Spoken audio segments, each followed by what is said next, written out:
3, 2, 1. Bienvenidos a mi canal.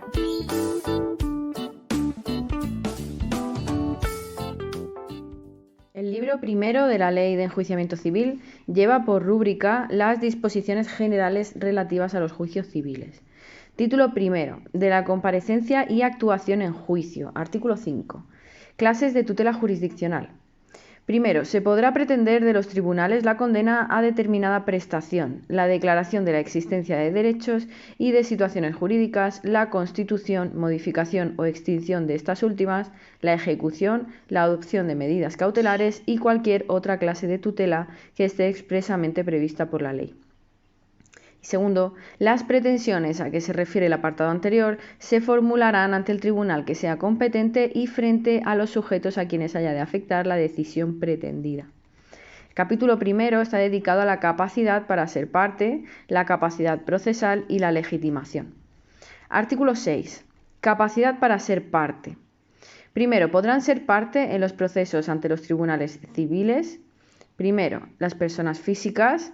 Segundo, el concebido no nacido, para todos los efectos que le sean favorables. Tercero, las personas jurídicas o empresas, sinónimo. Cuarto, las masas patrimoniales o los patrimonios separados que carezcan transitoriamente de titular o cuyo titular haya sido privado de sus facultades de disposición y administración. Quinto, las entidades sin personalidad jurídica a las que la ley reconozca capacidad para ser parte. Sexto, el Ministerio Fiscal, respecto de los procesos en que conforme a la ley haya de intervenir como parte. Séptimo, los grupos de consumidores o usuarios afectados por un hecho dañoso cuando los individuos que lo compongan estén determinados o sean fácilmente determinables. Para demandar en juicio será necesario que el grupo se constituya con la mayoría de los afectados. Y octavo, las entidades habilitadas conforme a la normativa comunitaria europea para el ejercicio de la acción de cesación en defensa de los intereses colectivos y de los intereses difusos de los consumidores y usuarios. Y punto segundo, sin perjuicio de la responsabilidad que conforme a la ley pueda corresponder a los gestores y a los partícipes, podrán ser demandadas en todo caso las entidades que, no habiendo cumplido los requisitos legalmente establecidos para constituirse en personas jurídicas, estén formadas por una pluralidad de elementos personales y patrimoniales puestos al servicio de un fin determinado. Artículo 7. Comparecencia en juicio y representación. Podrán comparecer en juicio todas las personas.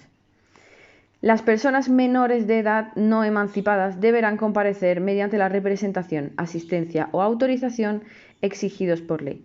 En el caso de las personas con medidas de apoyo para el ejercicio de su capacidad jurídica, se estará al alcance y contenido de estas. Por los concebidos y no nacidos comparecerán las personas que legítimamente los representarían si ya hubiesen nacido. Por las personas jurídicas comparecerán quienes legalmente las representen. Las masas patrimoniales o patrimonios separados a que se refiere el número cuarto del apartado 1 del artículo anterior comparecerán en juicio por medios de quienes conforme a la ley las administren. Las entidades sin personalidad a que se refiere el número quinto del apartado 1 del artículo anterior comparecerán en juicio por medio de las personas a quienes la ley en cada caso atribuya la representación en juicio de dichas entidades. Por las entidades sin personalidad a que se refiere el número séptimo del apartado 1 y el apartado 2 del artículo anterior comparecerán en juicio las personas que de hecho o en virtud de pactos a la entidad actúen en su nombre frente a terceros. Y octavo, las limitaciones a la capacidad de quienes estén sometidos a concurso y los modos de suplir las que regirán por lo establecido en la ley concursal. Por tanto, las personas menores de edad no emancipadas, los concebidos y no nacidos, personas jurídicas y entidades sin personalidad jurídica a las que la ley reconozca capacidad para ser parte, comparecerán en juicio por quienes las representen. En el caso de masas patrimoniales o patrimonios separados, por quienes las administren, y en caso de entidades o grupos de consumidores o usuarios, comparecerán por medio de quien actúen en su nombre frente a terceros. Artículo 7 bis. Ajustes para personas con discapacidad. Primero, en los procesos en los que participen personas con discapacidad se realizarán las adaptaciones y los ajustes que sean necesarios para garantizar su participación en condiciones de igualdad.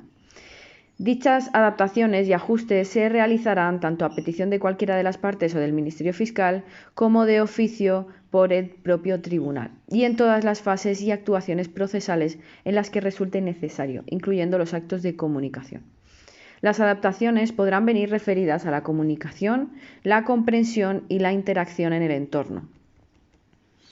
Segundo, las personas con discapacidad tienen el derecho a entender y ser entendidas en cualquier actuación que deba llevarse a cabo. A tal fin, a. Todas las comunicaciones con las personas con discapacidad, orales o escritas, se harán en un lenguaje claro, sencillo y accesible, de un modo que tengan en cuenta sus características personales y sus necesidades, haciendo uso de medios como la lectura fácil. Si fuera necesario, la comunicación también se hará a la persona que preste apoyo a la persona con discapacidad para el ejercicio de su capacidad jurídica. B. Se facilitará a la persona con discapacidad la asistencia o apoyos necesarios para que pueda hacerse entender, lo que incluirá la interpretación de las lenguas de signos reconocidas legalmente y los medios de apoyo a la comunicación oral de personas sordas, con discapacidad auditiva o sordociegas. C. Se permitirá la participación de un profesional experto que a modo de facilitador se realice tareas de adaptación y ajuste necesarias para que las personas con discapacidad puedan entender y ser entendidas. Y D. La persona con discapacidad podrá estar acompañada de una persona de su elección desde el primer contacto con las autoridades y funcionarios. Artículo 8. Integración de la capacidad procesal. Cuando la persona física se encuentre en el caso del apartado 2 del artículo anterior y no hubiere persona que legalmente la represente o asista para comparecer en juicio, el letrado de la Administración de Justicia le nombrará un defensor judicial mediante decreto que asumirá su representación y defensa hasta que se designe a aquella persona. En este caso, el artículo sigue diciendo el apartado 2 del artículo anterior porque no se ha modificado después de incluir el artículo 7 bis, pero se refiere al apartado 2 del artículo 7, es decir, las personas menores de edad no emancipadas, que de no tener a quien represente, quien asuma su representación y defensa, pues se nombrará un defensor judicial. Segundo, en el caso a que se refiere el apartado anterior y en los demás en que haya de nombrarse un defensor judicial al demandado, el Ministerio Fiscal asumirá la representación y defensa de éste hasta que se produzca el nombramiento del defensor judicial. En todo caso, el proceso quedará en suspenso mientras no conste la intervención del Ministerio Fiscal. Artículo 9. Apreciación de oficio de la falta de capacidad. La falta de capacidad para ser parte y de capacidad procesal podrá ser apreciada de oficio por el tribunal en cualquier momento del proceso. Y por supuesto ya sabéis que también puede ser apreciada a instancia de parte, que se pondrá de relieve en la contestación a la demanda. Artículo 10. Condición de parte procesal legítima. Serán considerados partes legítimas quienes comparezcan y actúen en juicio como titulares de la relación jurídica u objeto litigioso. Se exceptúan los casos en que por ley se atribuya legitimación a persona distinta del titular. Artículo 11. Legitimación para la defensa de derechos e intereses de consumidores y usuarios. Sin perjuicio de la legitimación individual de los perjudicados, las asociaciones de consumidores y usuarios legalmente constituidas estarán legitimadas para defender en juicio los derechos e intereses de sus asociados y los de la asociación, así como los intereses generales de los consumidores y usuarios. Cuando los perjudicados por un hecho dañoso sean un grupo de consumidores usuarios cuyos componentes estén perfectamente determinados o sean fácilmente determinables, la legitimación para pretender la tutela de estos intereses colectivos corresponde a las asociaciones de consumidores y usuarios, a las entidades legalmente constituidas que tengan por objeto la defensa y protección de estos, así como a los propios grupos de afectados. Cuando los perjudicados por un hecho dañoso sean una pluralidad de consumidores o usuarios indeterminada o de difícil determinación, la legitimación para demandar en juicio la defensa de estos intereses difusos corresponderá exclusivamente a las asociaciones de usuarios y consumidores, que conforme a la ley sean representativas. Las entidades habilitadas a las que se refiere el artículo 6.1.8 estarán legitimadas para el ejercicio de la acción de cesación para la defensa de los intereses colectivos y de los intereses difusos de los consumidores y usuarios. Los jueces y tribunales aceptarán dicha lista como prueba de la capacidad de la entidad habilitada para ser parte, sin perjuicio de examinar si la finalidad de la misma y los intereses afectados legitiman el ejercicio de la acción. El Ministerio Fiscal estará legitimado para ejercitar cualquier acción en defensa de los intereses de los consumidores y usuarios. Artículo 11 bis. Legitimación para la defensa del derecho a la igualdad de trato y no discriminación. Primero, para la defensa del derecho a la igualdad de trato y no discriminación, además de las personas afectadas y siempre con su autorización, estarán también legitimados la Autoridad Independiente para la Igualdad de Trato y la No Discriminación, así como en relación con las personas afiliadas o asociadas a los mismos, los partidos políticos, los sindicatos, las asociaciones profesionales de trabajadores autónomos, las organizaciones de personas consumidoras y usuarias y las asociaciones y organizaciones legalmente constituidas que tengan entre sus fines la defensa y promoción de los derechos humanos, de acuerdo con lo establecido en la Ley Integral para la Igualdad de Trato y la No Discriminación.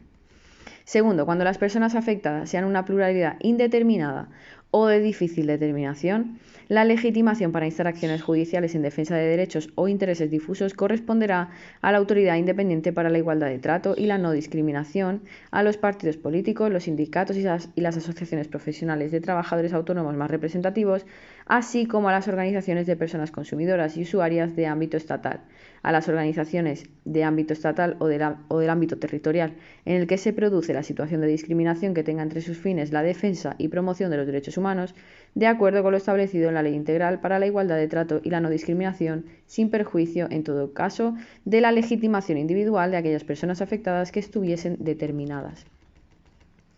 Artículo 11 ter. Legitimación para la defensa del derecho a la igualdad de trato y la no discriminación por razón de orientación e identidad sexual, expresión de género o características sexuales.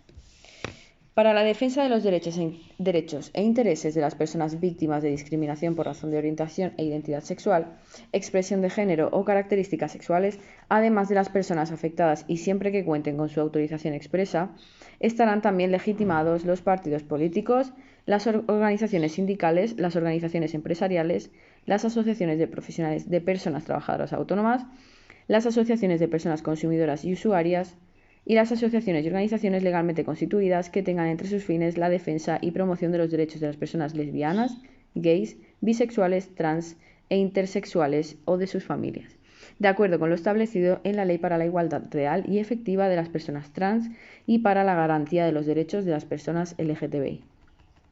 2. Cuando las personas afectadas sean una pluralidad indeterminada o de difícil determinación, la legitimación para demandar en juicio la defensa de estos intereses difusos corresponderá exclusivamente a los organismos públicos con competencia en la materia, a los partidos políticos, las organizaciones sindicales, las organizaciones empresariales, las asociaciones profesionales de personas trabajadoras autónomas, las asociaciones de personas consumidoras y usuarias y las asociaciones y organizaciones legalmente constituidas que tengan entre sus fines la defensa y promoción de los derechos de las personas lesbianas, gays, bisexuales, trans e intersexuales o de sus familias. La persona acosada será la única legitimada en los litigios sobre acoso discriminatorio por razón de orientación e identidad sexual, expresión de género o características sexuales.